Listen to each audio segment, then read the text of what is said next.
비가 좀 그만 왔으면 좋겠습니다. 장마가 예상보다 너무 길어지고 있습니다. 안 그래도 코로나 때문에 근심이 많으셨었는데 물난리까지 겪게 되니까 우리의 마음이 날씨처럼 우울해지는 것 같습니다. 뉴스를 보면 걱정스러운 소식으로 가득합니다. 저수지가 무너지고 논과 밭이 쓸려 내려가고 사람이 다치고 실종되고 전국적으로 어려움을 겪는 분들이 참 많으신 것 같습니다. 장마가 아무리 길어도 결국 그칠 겁니다. 온 국민이 힘을 합쳐서 재난 지역을 빨리 복구하고 평화로운 일상으로 되돌아가게 되기를 바랄 뿐입니다.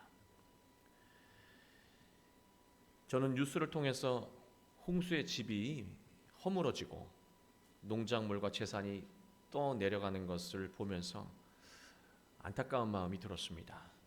그러면서도 동시에 예수님의 말씀도 함께 떠올랐습니다. 마태복음 7장 24절 누구든지 나의 이 말을 듣고 행하는 자는 그 집을 반석 위에 지은 지혜로운 사람과 같으니 25절 비가 내리고 창수가 나고 바람이 불어 그 집에 부딪히되 무너지지 아니하나니 이는 주추를 반석 위에 놓은 까닭이라. 안전할 거라고 믿었던 우리의 인생과 계획도 언제든 예상하지 못한 세상의 풍파 부딪히게 되면 휩쓸리고 무너질 수 있습니다. 집이 무너지면 일단 안전한 곳으로 피하고 비가 그치면 나라의 도움을 받든 또 누군가의 도움을 받아서 다시 집을 복구하면 됩니다. 그러나 인생이라고 하는 집이 무너지면 그 순간부터 피할 곳이 없다는 거예요. 우리가 확신했던 계획이 세상 풍파에 쓸려 내려가면 우리는 암담함을 느끼게 됩니다. 자연재해는 매년 다가와요. 그러나 피해도 매번 일어납니다. 그렇게 우리는 항상 자연재해 걱정을 하며 살아갑니다. 그러나 세상의 풍파, 세상의 바람과 그 풍조에 부딪히면 우리 인생도 무너지고 우리의 미래도 떠내려갈 수 있는데 우리는 인생의 재난을 자연재해만큼이라도 걱정하며 살아가고 있는지 대비하고 있는지 이 시간 돌아봤으면 좋겠습니다. 이미 인생이 무너져 내리는 것 같은 그런 경험을 하고 확신했던 계획이 이 떠내려가는 것 같은 그 상황 속에 있는 분이라고 한다면 오늘 말씀은 회복의 말씀이 될 것입니다. 오늘 본문은 세상의 바람과 물결에 신앙이 휩쓸려가고 나라가 무너져버린 백성에게 전하시는 하나님의 회복의 말씀입니다. 유다는 하나님이 아니라 강대국을 의지했고 우상을 섬겼습니다. 그 시대의 풍조는 이랬어요.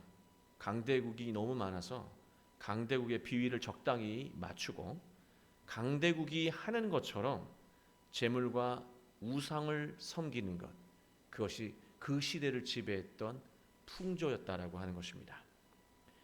하나님은 선지자를 통해서 세상의 풍조에 휩쓸려가면 안 된다고 끊임없이 말씀하셨지만 백성들은 아랑곳하지 않았습니다.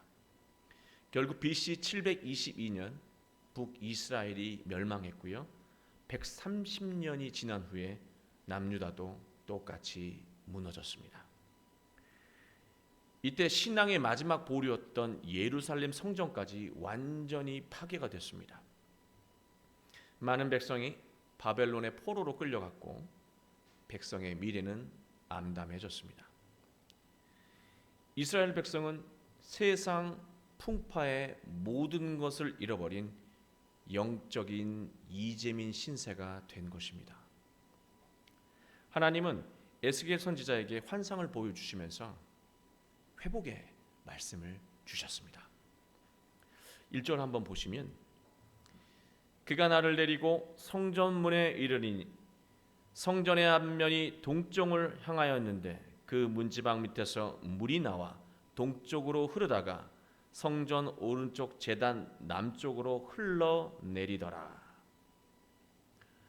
하나님은 에스겔에게 이스라엘의 회복이 어디서 시작되고 무엇으로 이루어지는지 환상을 통해 보여주셨습니다. 재건된 예루살렘 성전과 거기서 나오는 물로 이스라엘이 회복된다는 거예요. 그리고 성전에서 나오는 물이 바로 회복의 열쇠라고 하는 거예요. 성전에서 나오는 물이 모든 회복의 열쇠라고 하는 거예요. 우리도 마찬가지입니다.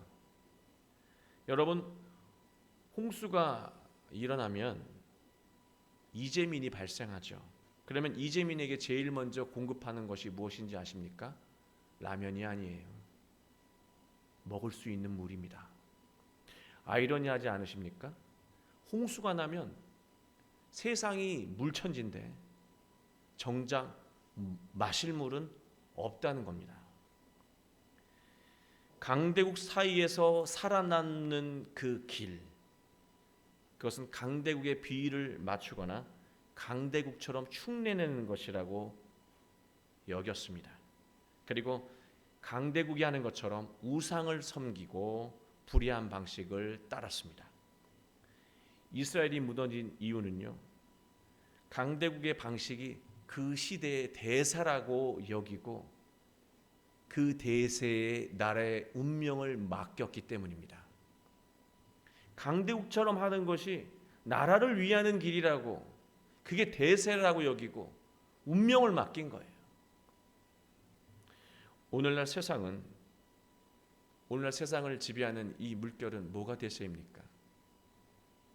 생명의 물이 바로 재물이라고 말합니다. 우리를 마지막에 지켜주는 것은 재물이야. 그리고 힘과 명예가 행복의 근원이야 라고 우리는 말을 듣곤 합니다. 그리고 그것을 얻을 수 있는 방법과 조언이 홍수처럼 난무하고 있습니다. 이처럼 우리가 혼탁한 세상에 홍수물에 인생을 맡기면 인생은 무너질 수밖에 없습니다. 우리가 이처럼 혼탁한 세상 홍수물을 생명의 물이라고 벌컥벌컥 마셔버리면 우리의 미래는 죽어버리는 것입니다. 오늘 말씀에서 나오는 성전은 오늘날 교회를 의미하고, 오늘 말씀에서 나오는 물은 예수님의 복음을 가리킵니다. 요한복음 4장 14절을 띄워주세요. 내가 주는 물을 마시는 자는 영원히 목마르지 아니하리니와 내가 주는 물은 그 속에 영생하도록 솟아나는 샘물이 되리라. 예수님이 주시는 물, 예수님의 말씀대로 살아가는 자는 세상의 홍수를 만나고 바람과 부딪혀도 절대로 낙심하거나 무너지지 않는다는 것입니다. 하지만요, 생명의 물, 예수님의 복음, 하나님의 말씀을 우리가 접했다고 해서 우리의 무너진 나라와 인생이 저절로 바로 서고 미래가 저절로 밝아지는 것이 아니라고 성경은 말하고 있습니다. 생명의 물, 하나님의 말씀에는 깊이의 단계가 있음을 환상을 통해서 보여주고 계십니다. 깊이의 단계가 있다는 거예요. 3절부터 5절까지 말씀을 보면 하나님은 하나님의 사자가 물줄기를 따라 거리를 측정하게 하셨습니다. 1,000척의 거리, 그리고 1,000규빗의 거리. 1,000척이라고 되어 있는 건 규빗인데요, 대략 1,000척 하면 한 550m 정도로 그렇게 환산을 하더라고요. 그 기준으로 4번의 단계를 나누셨고, 그렇게 물줄기를 따라 4번의 단계를 나눌 때마다 물의 깊이를 에스겔이 몸으로 직접 확인하게 하셨습니다. 성전에서 나오는 그 물줄기 4단계로 나누어서 그때마다 물의 깊이를 체험하게 하셨다는 것입니다. 첫 번째, 그 물의 깊이가 어느 단계인지 보시면 생명의 물을 따라 1천척을 내려가니 물의 깊이가 에스겔의 어디까지 찼습니까? 발목까지 찼습니다. 여러분 시냇가에서 물놀이를 다 해보셨겠지만 물이 발목까지 차오르면 물의 지금 흐름이 어디로 흘러가고 있는지 느낄 수 있어요, 없어요? 저기 시냇가 한번 가보세요. 발목까지 물을 이렇게 담궈 보면요, 물이 어디서 이렇게 흘러가는지 그 물의 흐름을 알 수 있습니다. 속도도 느낄 수 있어요. 물의 깊이가 발목까지면 부담도 없어요. 언제든지 그 물에서 벗어날 수 있기 때문입니다. 첨벙첨벙 벗어나면 돼요. 이 말은 무엇을 의미하는가? 나를 향한 하나님의 뜻과 계획이 지금 어느 방향으로 흘러가고 있는 것을 충분히 알 수 있어요. 이 정도만 돼도. 그러나 언제든지 생명의 물에서 벗어나 세상의 물로 옮겨갈 수도 있는 깊이라고 하는 거예요. 두 번째 단계입니다. 생명의 물을 따라 1천척을 더 내려가니까요, 물의 깊이가 에스겔의 어디까지 왔습니까? 무릎까지 왔습니다. 이 무릎은 다시 설명하지 않아도 이 발목 단계보다 조금 더 깊어졌지만 비슷한 상황이에요. 물의 흐름을 좀 더 느끼겠죠. 그러나 무릎 정도면 다시 첨벙첨벙 그 물에서 벗어나 다른 곳으로 갈 수가 있는 깊이입니다. 부담도 되지 않아요. 세 번째 단계입니다. 생명의 물을 따라 1천척을 더 내려가니 물의 깊이가 어디까지 도달했습니까, 여러분? 에스겔의 허리까지 차올랐습니다. 여기서부터 심상치가 않은데요. 물의 깊이가 허리까지 차오르면요, 여러분, 물 때문에, 물의 흐름 때문에 몸이 휘청이기 시작하고요.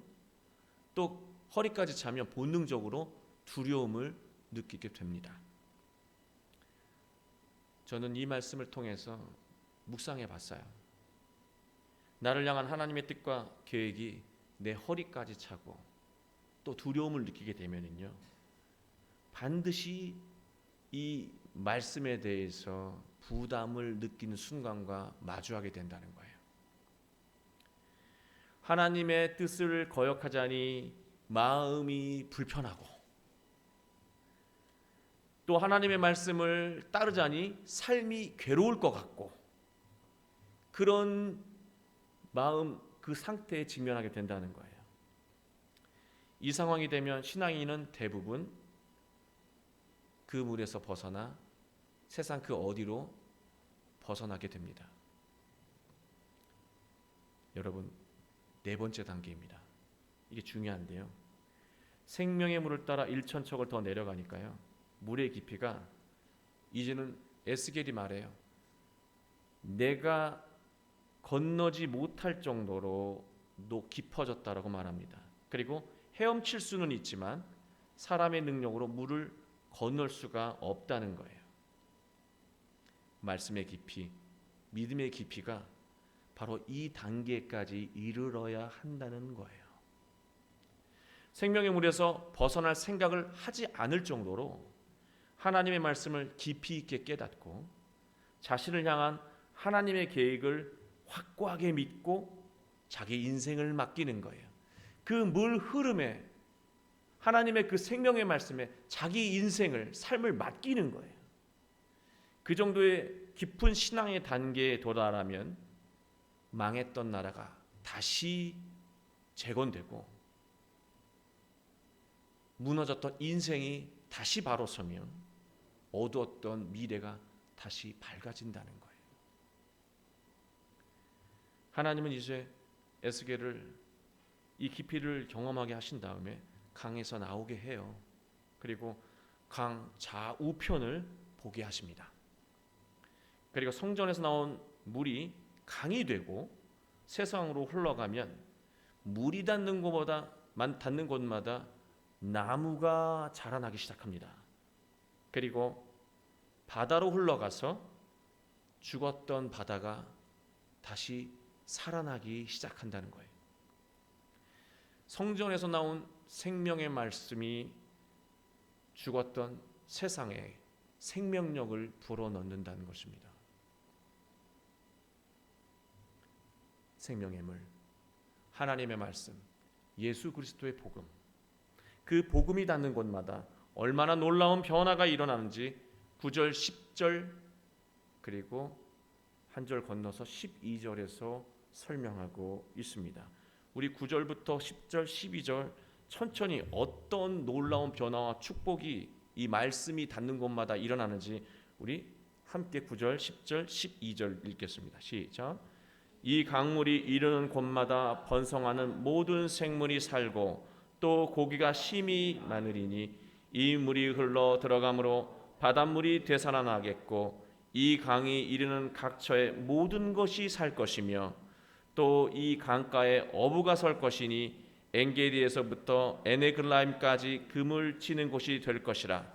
그 고기가 각기 종류를 따라 큰 바다의 고기같이 심히 많으려니와 12절 강 좌우가에는 각종 먹을 과실나무가 자라서 그 잎이 시들지 아니하며 열매가 끊이지 아니하고 달마다 새 열매를 맺으리니 그 물이 성소를 통하여 나옴이라. 그 열매는 먹을 만하고 그 잎사귀는 약재료가 되리라. 얼마나 많은 변화가 일어난지 몰라요. 얼마나 생명력으로 충만해지는지 몰라요. 그러나요, 한 가지 중요한 원리를 우리는 발견하게 됩니다. 생명의 물, 하나님의 말씀, 예수 그리스도의 복음이 필요한 돈을 주고 필요한 뭘 주고 구체적으로 뭘 하는 게 아니에요. 생명의 물 하나님의 말씀은요, 세상을 직접 바꾸지 않는다는 거예요. 하나님의 말씀은 닿는 곳마다 생명력만 준다는 말씀입니다. 그 생명력이 미치는 곳마다 살아나게 되면 놀라운 변화가 함께 잇따른다는 거예요. 하나님의 말씀으로 필요한 상황이 뚝뚝 일어나는 것은 미신이에요. 우상 숭배. 하나님의 말씀으로 살아가는 자, 그러한 사람들이 가는 곳마다 놀라운 생명력이 드러난다는 거예요. 변화가 나타난다는 것이죠. 나무가 자라고 열매가 맺혀요. 말씀이 열매를 주는 게 아니라 나무가 자라고 그 이후에 열매가 맺혀요. 근데 그 수는 헤아릴 수 없을 정도로 충만합니다. 잎사귀가 있는데요, 이 잎사귀, 생명의 물로 만들어진 이 나무에 생겨난 잎사귀는요, 그냥 잎사귀가 아니에요. 죽어가는 것들을 치유하는 약재료가 됩니다. 상처 입고 낙심한 자를 회복시키는 그런 약재료가 된다는 거예요. 또 한 가지는 여러분, 물고기가 막 생겨나요. 물고기가 우리 집 앞에 이렇게 놓여 있는 게 아니고 배달되는 게 아니고요. 하나님 말씀을 들으면 물고기가 배달되는 게 아니라 물고기가 바다로 와요. 그리고 어부들이 생겨나요. 다시 말하면 닫혀있던 우리의 인생에 새로운 길이 열린다는 거예요. 이게 말씀하고 무슨 관계에 있지? 라고 생각할 정도로 직접적인 관련이 없는 것처럼 보이지만 그 생명의 말씀 때문에 우리가 생각지도 못했던 복된 길이 활짝 열린다는 거예요. 그게 하나님의 말씀, 그 생명의 물의 놀라운 능력입니다. 생명의 물 하나님의 말씀은 우리가 살아가는 세상과 그리고 가정, 일터를 충만하게 변화시키고 삶의 모든 고통과 아픔도 함께 치유한다는 말씀입니다. 그런데 우리가 한 절을 넘어서 읽었죠. 여러분 몇 절입니까? 11절 말씀입니다. 이 11절 말씀이 매우 중요해요. 우리 11절 말씀 천천히 한번 곱씹으며 읽어보겠습니다. 시작. 그 진펄과 개펄은 되살아나지 못하고 소금 땅이 될 것이며. 오늘날 환경학자는 뻘의 중요성을 강조합니다. 그러나 성경은 그런 의미로 뻘을 얘기한 게 아니에요. 여기서 진펄로 번역한 이 비자라고 하는 히브리어는요, 늪지대를 말합니다.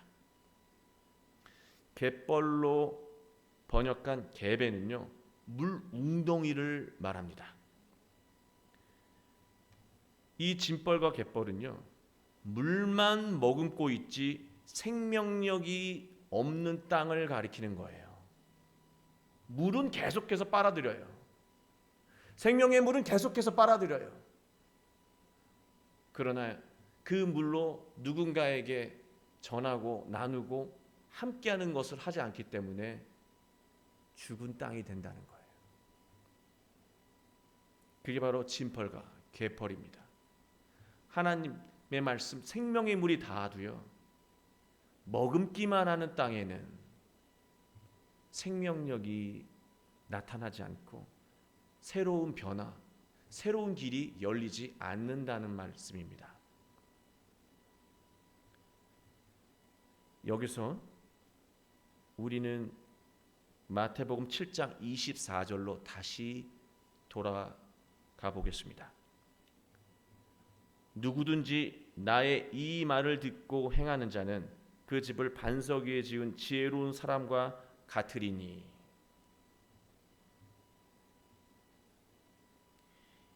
우리는 이 말씀을 들으면서 예수님의 말씀이 반석이야.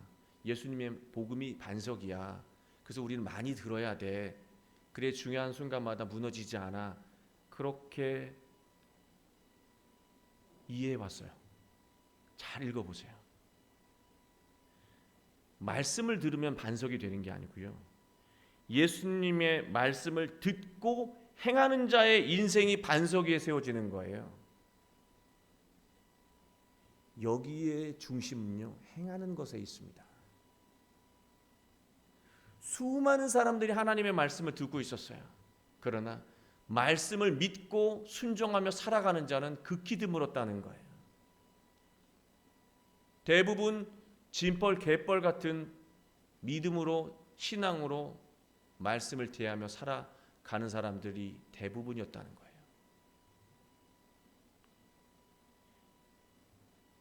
예수님의 말씀을 듣고 생명의 물인 하나님의 말씀을 듣고 행하는 자의 인생이 바로 반석 위에 세워지는 것입니다.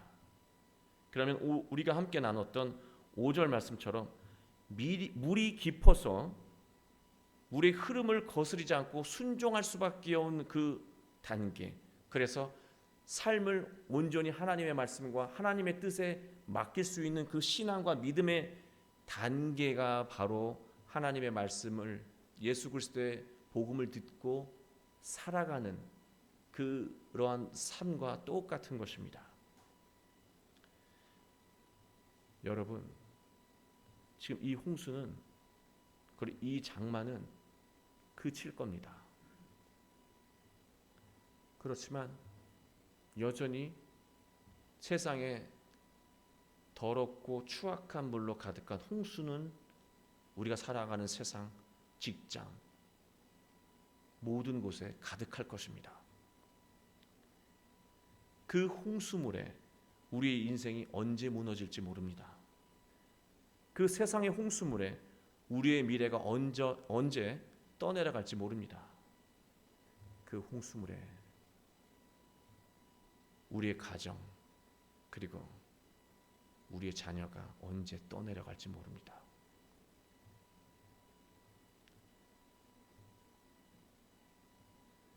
하나님의 교회에서 흘러나오는 생명의 물, 하나님의 말씀과 예수 그리스도의 복음의 인생을 맡겨야 합니다.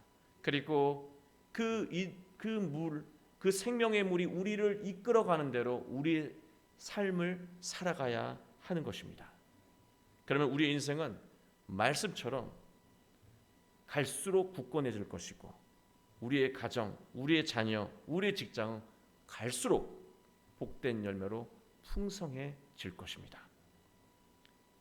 나를 향한 하나님의 뜻과 계획, 지금 여러분을 향한 하나님의 뜻과 계획, 지금 새로운 계획 하시는 분들도 있잖아요. 열심히 꿈을, 또 열심히 미래를 설계하는 분들 계시잖아요. 그 모든 것들이 그릇된 세상 홍수에 쓸려가면 안 되지 않습니까? 지금 이 순간 하나님의 말씀에 우리의 몸을, 우리의 삶을 맡기길 축원합니다. 그래서 여러분 인생 속에 하나님 말씀으로 충만해진 여러분의 인생 속에 열매가 가득하길 축원합니다. 여러분이 손을 대는 곳마다 생명력이 넘쳐나고, 여러분의 발걸음이 닿는 곳마다 놀라운 능력이 가득하길 주 예수 그리스도의 이름으로 축원합니다. 기도하겠습니다.